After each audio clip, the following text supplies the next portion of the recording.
Assalamualaikum warahmatullahi wabarakatuh. Bertemu lagi dengan saya Muhammad Akbar Atarik di channel Akbar Atarik Production. Kali ini saya akan membahas tentang cara mengecek motor bekas part 2. Sebelum masuk, kita lihat intronya dahulu. Di part kedua ini kita akan fokus membahas tentang permesinan dan kelistrikan. Namun di part 1 kemarin ada yang kurang, yaitu tentang skok belakang, teman-teman. Skok belakang ini harus dicek. Karena apa? Karena harga skok lumayan mahal. Kalau kita sampai kecolongan, wah, berapa harga yang harus kita keluarkan untuk itu. Oleh karena itu, gimana sih cara mengecek skok belakang yang baik itu? Nah, cara mengeceknya kita harus menggenjotkan bagian belakang. Aslinya dengan dinaiki bisa, kita genjotkan. Apabila langsung balik atau ya langsung ke atas lagi dengan cepat, itu tandanya skoknya udah rusak. Karena apa? Karena skok yang baik itu apabila kita enjot yang belakang, maka naiknya akan pelan-pelan. Seperti itu tanda-tanda skok yang baik. Jadi teman-teman harus sangat hati-hati tentang skok. Lalu langsung kita menuju ke permesinannya. Oke, di sini adalah mesinnya. Division mesinnya yang kadang itu kena biasanya di bagian shaker, itu yang paling sering kena. Dan juga teman-teman juga harus lihat dan harus tanyakan kepada penjualnya, apakah mesin ini pernah overhaul atau pernah diturunkan. Kalau pernah, apa sebabnya? Kalau tidak pernah, teman-teman jangan langsung percaya dan harus cek dahulu di sininya. Ya. Gimana sih caranya mengetahui mesin ini pernah diturunkan atau tidak? Ya, yang jelas tips yang pertama yang paling gampang sekali adalah di sini.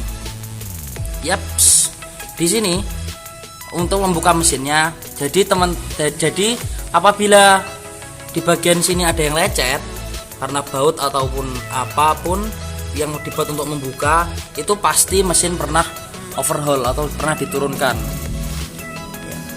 Terus yang kedua, mesin pernah diturunkan bisa dilihat dari sini antar partnya.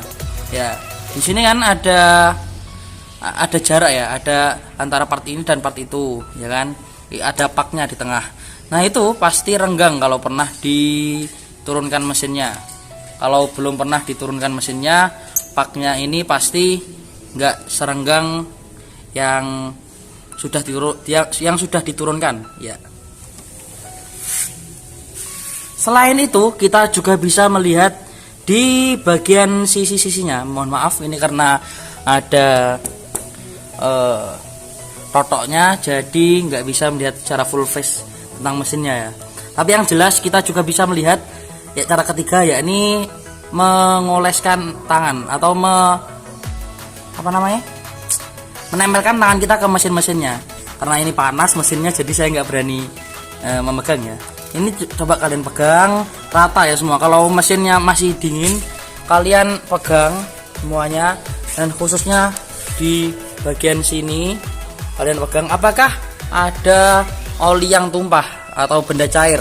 Kalau Anda pegang seperti ada benda cair yang merembes, itu pasti tandanya mesin pernah diturunkan. Atau kalau mesin nggak pernah diturunkan, itu tandanya ada yang bocor, entah itu radiator ataupun oli yang ada di dalamnya. Yang jelas itu juga bisa menjadi pertanda mesin pernah diturunkan. Karena ya mungkin baut-bautnya tidak rapat saat memasang, akhirnya jadi tumpah, entah itu oli, entah itu air radiator, seperti itu. Lalu setelah mesin tentang apakah mesin pernah diturunkan atau tidak, selanjutnya kita harus mengecek permesinannya ya.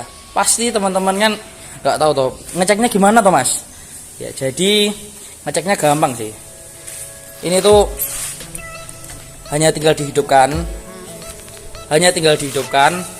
lalu kita starter. Apabila sekali starter langsung bisa hidup, maka kelistrikan dan permesinannya bagus. Permesinannya bagus karena apa? Karena permesinan responsif. Ya, permesinan responsif. Oke, saya ulangi caranya ya. Jadi seperti ini. Nah, kita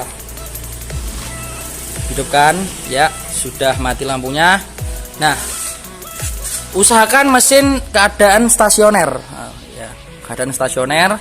Lalu kita pencet starternya. Kalau satu kali berhasil, maka itu menandakan yang pertama mesin bagus, responsif terhadap starternya. Lalu kelistrikan juga bagus. Oke, kita coba.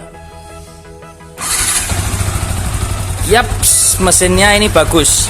Itu tanda-tanda yang pertama. Tanda-tanda yang kedua, apabila saat di starter suaranya deg-deg gitu, jadi nggak langsung bisa hidup, tapi masih ada deg-deg itu pertanda yang pertama. Salah satunya dinamonya bisa rusak. Selain dinamonya rusak, mungkin bisa lahar cranksnya. Tuh, lahar cranks itu bisa jadi. Lalu kalau mesin dihidupkan lalu kita gas, suaranya halus, itu berarti mesin aman. Kalau suaranya kasar, deg atau dok itu bisa pertanda sehernya yang kena, piston. Karena yang paling sering itu friction, ya pasti pistonnya ya. Bisa jadi itu, bisa jadi dalam mesinnya ini. Dan juga kalau teman-teman pengen lebih kayak kerasa gitu, suara mesinnya, teman-teman bisa menutupi bagian sini, bisa menutup bagian ininya. Coba kita hidupkan lagi ya.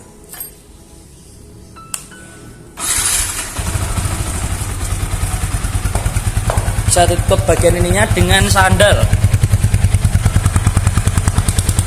Nah, ini kita bisa mendengarkan suara mesin aslinya.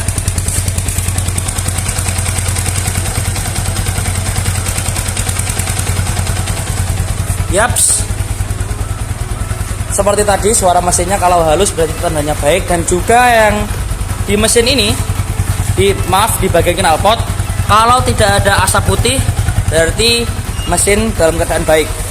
Karena apabila ada asap putih itu pertanda pasti dalam mesinnya ada suatu komponen yang rusak.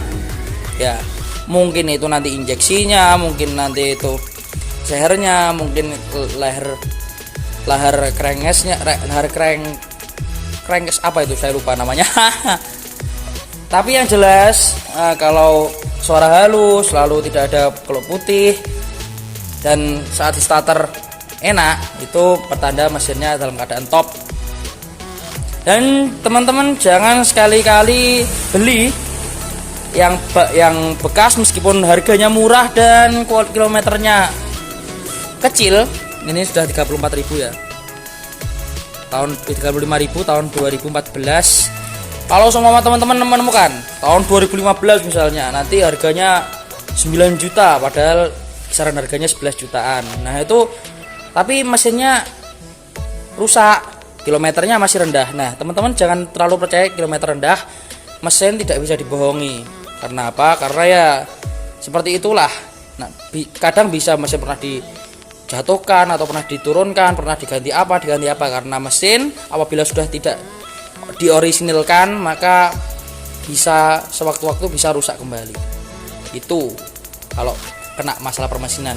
Mungkin body nggak terlalu bagus, nggak apa-apa, yang penting mesinnya aman. Oke, tancap gas kalian beli nggak apa-apa. Mungkin itu untuk permesinan. Dan juga kelistrikan aslinya sangat gampang sih. Yang penting seperti tadi pas dihidupkan tadi starter bisa, lalu kita tinggal lihat lampunya apabila kita gas, RPM nya tinggi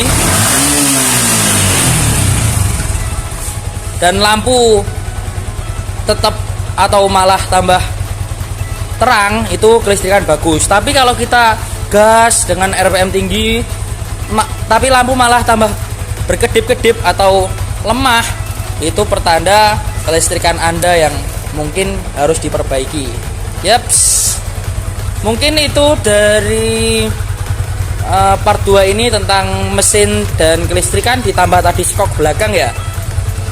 Oke, yang jelas terima kasih bagi teman-teman yang sudah menonton. Apabila ada pertanyaan dan saran atau apapun itu yang bisa membangun, tolong kirim di kolom komentar. Oke, dan juga nanti apabila teman-teman ingin tahu apa sih yang dimodif dari Vixen ini, ya saya akan buatkan konten selanjutnya. Oke, terima kasih. Saya Muhammad Akbar Thorik. Assalamualaikum warahmatullahi wabarakatuh. Sukses selalu teman-teman.